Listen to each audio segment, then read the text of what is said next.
একটি খুব সুন্দর প্রশ্ন এসেছে যে কালেকটিভ নাউনকে কি আমরা কমন নাউন হিসেবে ব্যবহার করতে পারি? উত্তরটা হচ্ছে হ্যাঁ, অবশ্যই পারি। কিন্তু কোন সিনারিওতে পারি, কখন পারি, চলো সেটা আমরা একটা এক্সাম্পল দিয়ে দেখি। দেখেন, প্রথমে যে এক্সাম্পলটা রয়েছে, India has a fine army. তাহলে এখানে আর্মিটা কি? আর্মিটা হচ্ছে কিন্তু একটা কালেকটিভ নাউন। কেন কালেকটিভ নাউন? আর্মি কাকে বলি আমরা? A collection of soldiers.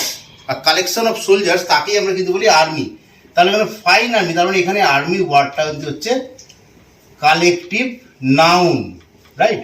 Collective noun.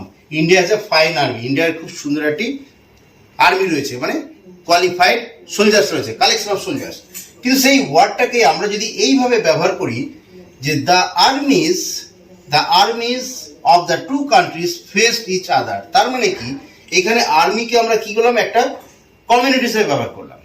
যে কি, যে দুটো দেশেরই যে কিছু সৈন্য যে দল রয়েছে তারা একে অপরের মুখোমুখি, তাহলে সৈন্য দলদের নামটা কি?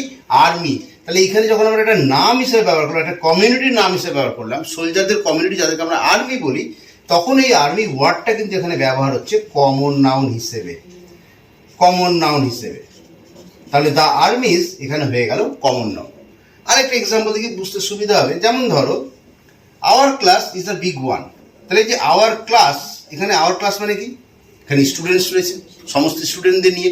তাহলে যখন সমস্ত স্টুডেন্টদের নিয়ে, তাহলে স্বাভাবিকভাবে আওয়ার ক্লাসটা এখানে কি হয়ে গেল?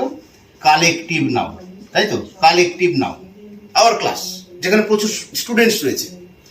কিন্তু যদি একটু লাইক সেন্টেন্সটা চেঞ্জ করে দিই যে in some school there are only 7 classes, তাহলে এইখানে যখন ক্লাসেস কথাটা ব্যবহার করছি, যে কিছু স্কুলে দেয়ার আর অনলি 7 ক্লাসেস, 7টা ক্লাস রয়েছে, তাহলে সেইখানে এই যে ক্লাস রয়েছে এটা একটা নেম হিসেবে ব্যবহার করছে, এখানে কিন্তু গ্রুপ অফ স্টুডেন্টস দেখানো হচ্ছে না।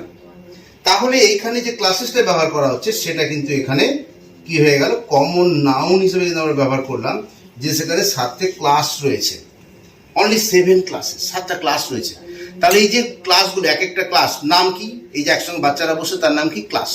তাহলে এখানে নাম হিসেবে যেহেতু ব্যবহার করা হয়েছে, সেই জন্য আমরা এটাকে বলছি ক্লাসেস। এটা হয়ে গেল কমন নাউন। তাহলে এইভাবে যদি আমরা ব্যবহার করি, তাহলে অবশ্যই আমরা কালেকটিভ নাউনকেও কিন্তু কমন নাউন হিসেবে ব্যবহার করতে পারি।